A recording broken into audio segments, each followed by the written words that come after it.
Okay, I'm back with the man this to talk about peace in the streets. And I'm gonna go ahead and let you because peace in the streets is more than just P.E.A.C.E. Take it away, dog. Yeah, peace. When we're talking about peace, we have to realize that we're talking about the absence of confusion.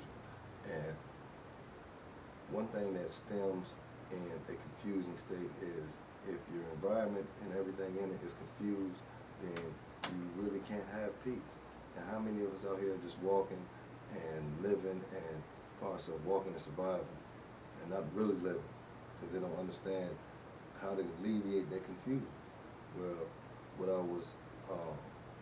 learned through my culture, which is a nation of gods and rulers, peace to the gods, peace to the queens, peace to the seeds, is how to not only look at myself and be able to restructure and grow, but also to show and prove that I can spurt growth, and that's what I did through knowledge of self. And the acronym for peace, positive education always corrects errors. That right there I know can be felt by the people. So you live in proof, in other words. Indeed, most definitely. Not only myself, but you have a nation of our people out here that are living examples of this, that are sometimes looked at as the ones who are no longer part of the avenues in which people look forward, to go kicking and hang out. Because, when you're talking about education, when you're talking about positivity, when you're talking about these things, they may sound boring. People just usually shy away from that, exactly. Right? But that's what's going to help us out here in these streets. Everyone looking for the cause or the next this and that, when the cause never stops. The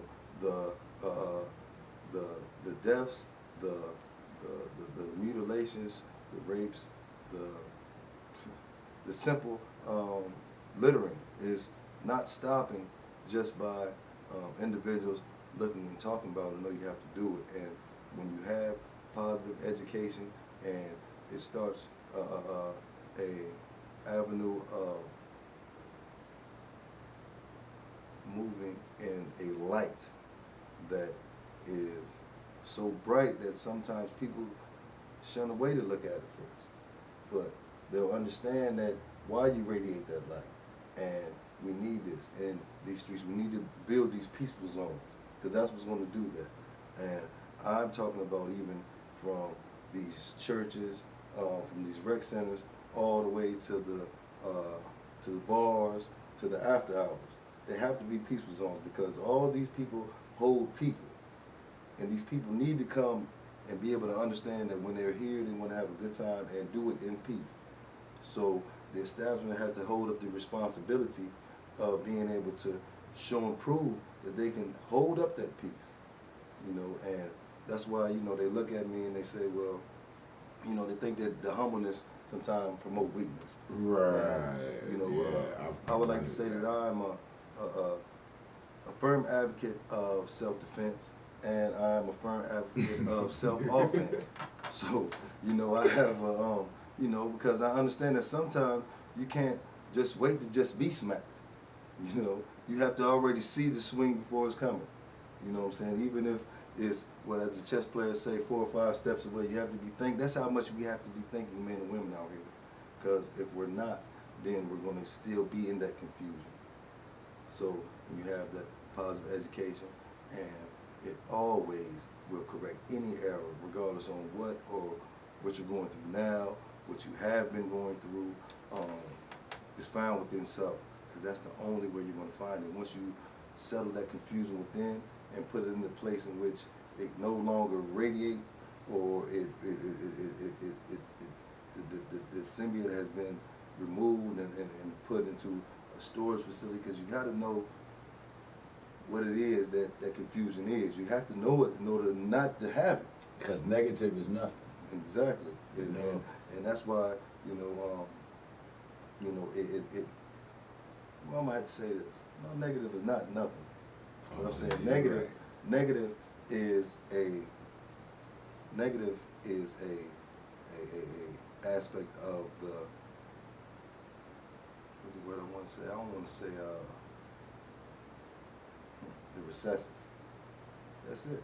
You know, the positive being the dominant, the negative being the recessive, and so the negative is the recessive is gonna be there, just like any other thing. You know, you have stronger genes. Can't get rid of it. Yeah, but it's not to really get rid of. You know, it's really just to be able to so you can Counteract. always exactly for the balance, because you have to be able to see it. You have to, but people put it to where people be afraid. You know, things happen. You know, we're in an imperfect, perfect world. So you know, and struggle is ordained, especially in this physical form. But people look at it as a negative. Well, why not look at it as saying, excuse me, I want to say that the lights that's power, everything that we're looking about right here is of a negative pulse. Electrons. But are they negative? No, they're positive for us. They're very useful to us, even though it's a negative. You know? And that's what we have to look at. And when you can see those type of things, and that's where you start to saying, okay, I'm not even going to get caught up in negative, because that's supposed to be used for something else. Right. And all you need is a conduit for that energy, and it'll do what needed to be done. Because the positive will dominate, you know. And so how do you living in a negative society that we live in, and dealing in the entertainment business, and just dealing with the public and people in general, how do you counteract the negativity? I mean, it's hard. You're human. You know what I mean? You're human, and I can imagine for you to be, I can't say preaching peace, but at the same time, you know, walking it and talking it. Right. And living it and showing. I'm seeing, you know, it's very difficult, you know, because my brothers and sisters, you know, are easily led in the wrong direction, hard to lead in the right direction. You know, I know because I was, you know, and now I am. And knowing that I am, the great I am, it makes me understand that I am of the Most High, because the Most High is me. You know, and that's how our young kings and queens have to look at themselves. They have to understand it. And I was taught that before I was indoctrinated into a lot of things that caused me to want to veer into things that made me other than my own self. And that's all that it did. Those, if I don't know who my own self really is, and I can be taught or guided at a young stages in my life by different entities that are outside of a loving entity, regardless on whom it may be, whom may be coming in whatever name, you know, and I'm not anybody get their foot stepped on, you know what I'm saying, move your feet out the way, but the teachers, the preachers, these individual leaders, you know, that's out here, you know, I see what you're doing, you know, and you're getting seen on what you're doing. And what are they doing? Well, they're creating a facade of, to say that, oh, this has stopped because we've done this, and so no, but it hasn't stopped, because we're in the wilderness that the weeds continue to keep growing, and they're getting harder and harder to cut back. They're getting so hard to cut back that the inner cities now are not even the inner cities anymore.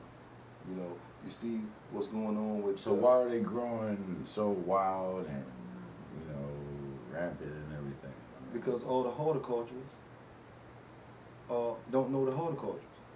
They think that they're basketball stars, or they think that they're track stars, or they think that they're rappers, or they think that they're drug dealers, or they think that they're this and they're that. But really, their hands is the green thumb that can help grow all of this. Yeah. But who's going to show them how to teach them this? Who's going to give them all these different categories to say, you choose from all of these before I think that you're on some rhythm, before I think that you're ADD. Let me put you out here let me say, okay, you're running too much within the classroom structural environment. Well, let's put you outside and let's see how you run outside. We'll put you in an environment to where now you are able to release that energy. But who has who's going to supply this environment? You know, well, we are on a. Gotta give them a hug. And that's another thing. That's another thing. The wrong people is giving the wrong type of hugs. They're giving, they're hugging bad behavior, you know, instead of discipline and teaching discipline, you know. And I am one who does that on occasion also. Being a father, you know what I'm saying, being an uncle, being a brother, being a man, you know, being God. Regardless of what, all those entities have things that made to another person seem like, why is this happening? Why are they doing this? Why did this happen? You know, and knowing this, it makes it to where people look at you and they say, well, how can you say you're this and this and that, but you're doing this? So why should I stop doing this? Or why should I stop doing that? Well, I used to have a outlook and say, okay, well maybe, you know, you just cut it out, you know. But I understand now that you can't just cut things out and stop them from people like that. You have to give them some of greater equal value. And that's not what's coming out of what I'm seeing out here. They're not giving the people the value that they need when they're out here saying that an injustice was served. That's totally the truth. Pause for the cause. We got to pay some bills and, you know, commercials. Big Chief. Who's the other artist you got? Well, I work with Big Chief, Grindstar, Jay Ugger. I work with Earth Painters. I work with America. I work with a lot of individuals throughout the city. I work with Freedom. I'm talking about. I work with it. Let's bring that. Don't touch the dial. Bring that one back.